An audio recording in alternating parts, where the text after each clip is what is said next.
Okay. Good afternoon. Plant and Equipment Committee meeting called to order Tuesday, 5th of April at 2 o'clock. Do we have any public comments?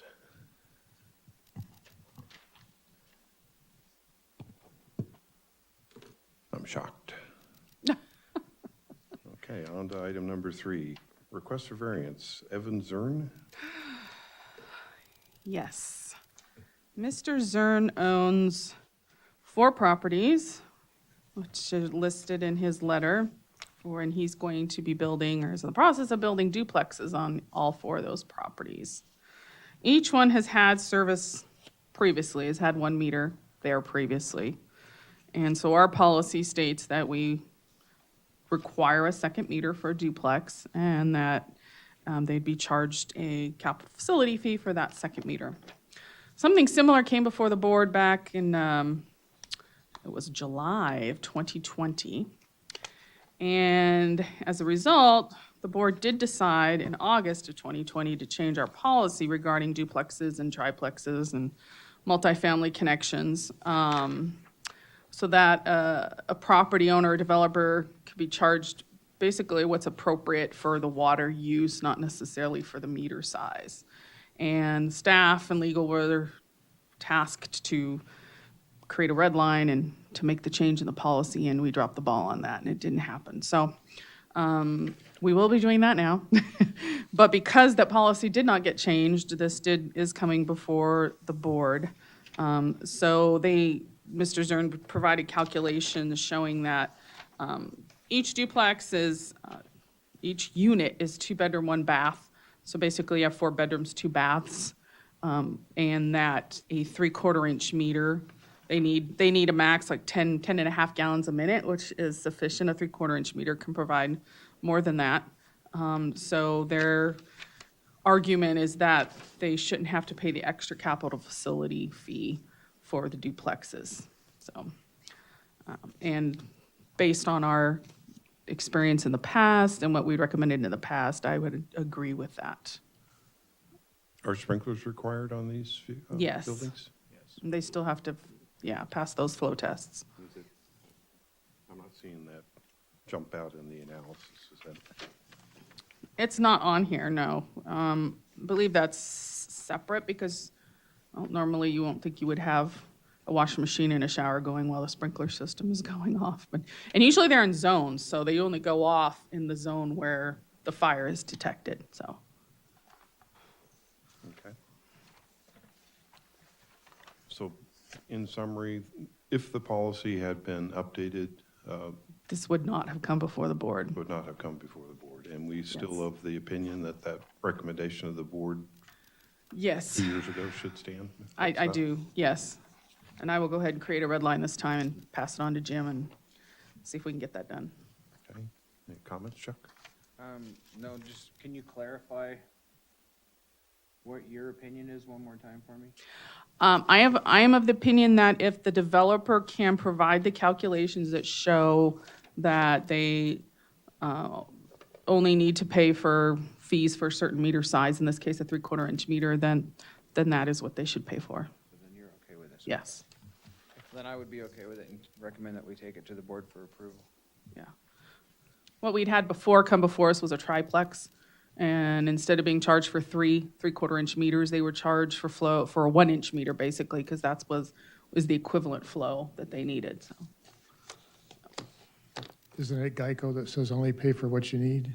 Yes, that is. No, it's not Geico, it's. Liberty? Liberty. Liberty Mutual. Liberty Mutual, yeah, Yeah. okay. 3 or 4 times. I think. Liberty, whatever. Well, Mutual can send the checks to Indian Wells Valley Water District. Yeah, I concur with your recommendations as well. So we'll bring it to the board Monday? That would be the recommendation to the board, okay. Yes, it'd be Monday. And again, both will be individually metered in the duplex. Yes, they still will be individually metered, yes. That way we encourage water conservation.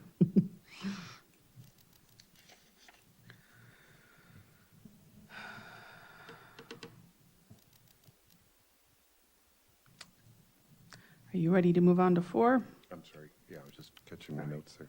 I'll let- Yeah, item 4, acceptance of contract work, advanced telemetry.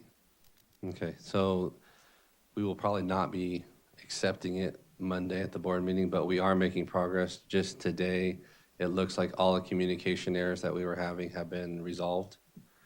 The staff is currently working with ATSI to go over each of the HMIs, the human-machine interfaces at all the sites and making sure that they're accurate.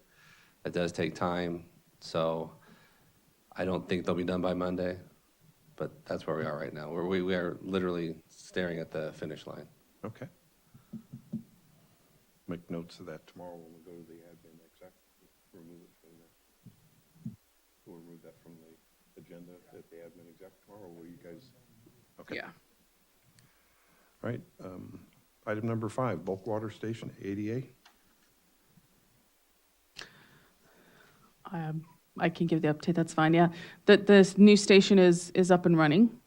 And just found out a little while ago, our ADA specialist who had given ours the recommendations and such before will be back here Friday to take a look at it and make sure we are in compliance and provide a final report for that. So we should have an update for you Monday with the board and how that went. And just so everybody knows, it's now east of the Ridgecrest Heights tank. The station faces north, so it's never in the sun. It's been lowered to 45 inches at the top of the screen. So it should meet all the compliance issues that were from before. We have some pictures for you for the board meeting. And I just wanted to say thank you. I think Sam Merck commented about it in the meeting the other night. She didn't really say what she was talking about, but I assumed that's what it was. So thank you, staff, for taking care of that. Awesome. Number 6, well 33 update. All right, so the swedge is in place to close off the top of the liner.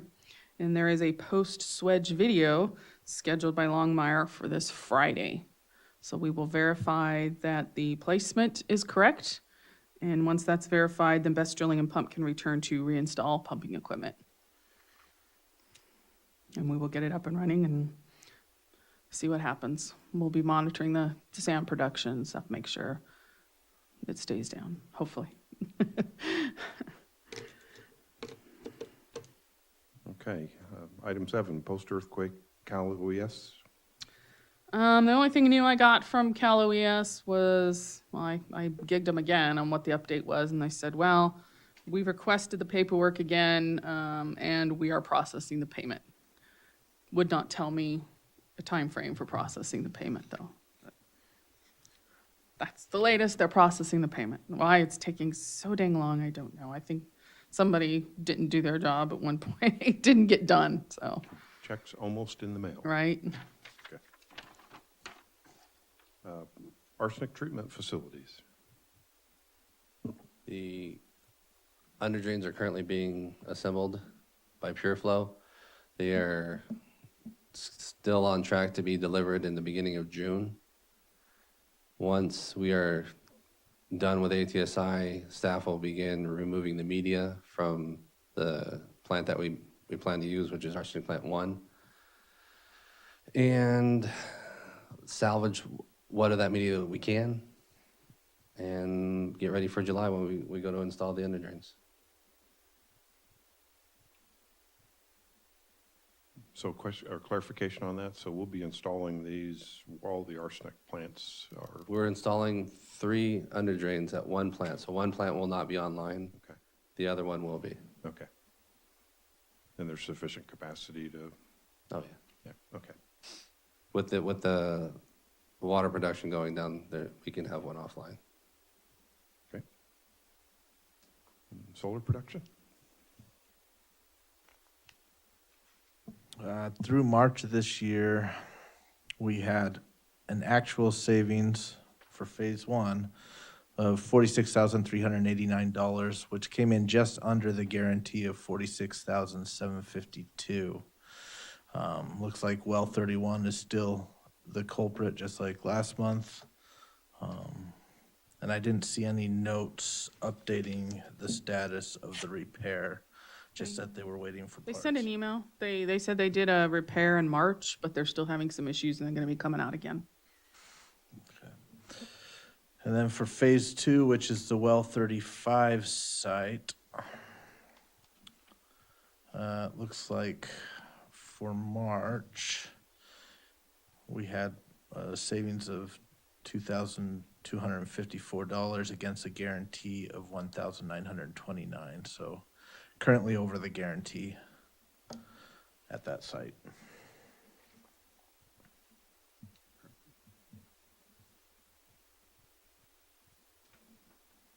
Why do we report those different or separately? Different projects. Yeah, the first set was done back in 2016. Yeah. Or finished in 2017. And this well 35 site's fairly new. Really just new, yeah. Yeah, 3 months of production. Different contract.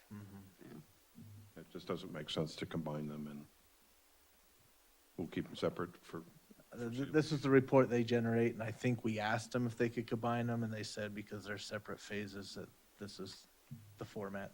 okay. And the loan is different also, correct? It's all part of the same loan. We had this money left over after we did the original project. We still had, I think it was about $400,000 sitting there, so we decided to do the additional project with that money. Okay, and then I guess I had another question. We can discuss that while we're here, I think, since it's on here. Is that loan still with Mission Bank or? It is, we had a discussion because of course this local branch is being bought out by Alta One. And I asked them about that loan, do we still, where does it reside? And they said, well, we can move it over with us to Alta One if that's what you like. And we said, of course, if that's a local branch, then that's of course the way we want to go. That was my question, because I would like to keep it local. Yeah, so Because that's- they had asked me about my stuff, and I wanted to keep it at Alta One, so I Right. didn't know about what we were gonna do as a district, and I hope we would keep it local. For the loan, yeah. Yes, okay.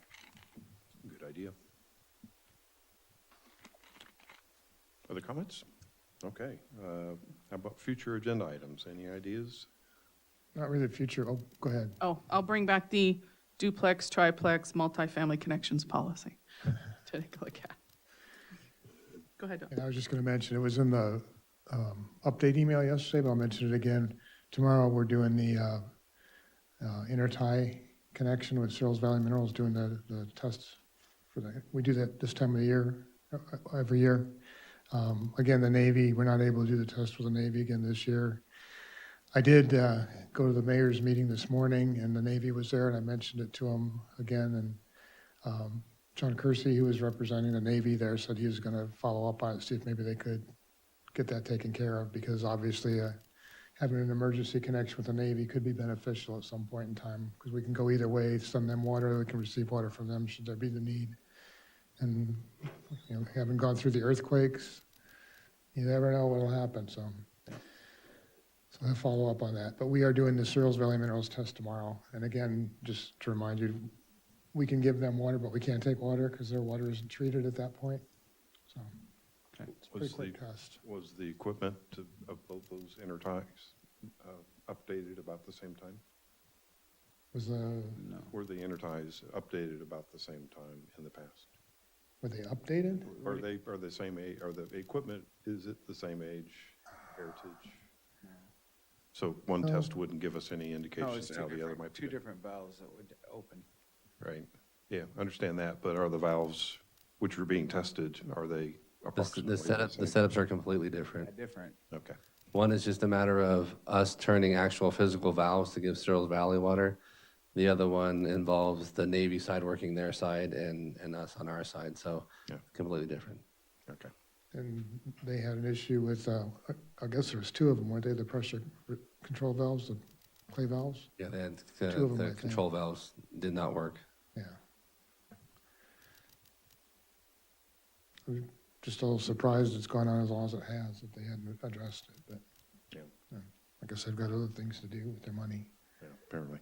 No commitment yet. He's apparently aware of it now, is gonna get back with us. Right. Mhm. Alrighty then, well, lacking any other comments or that long line of phone calls that are trying to get in? We'll call the meeting at 2:15. Perfect.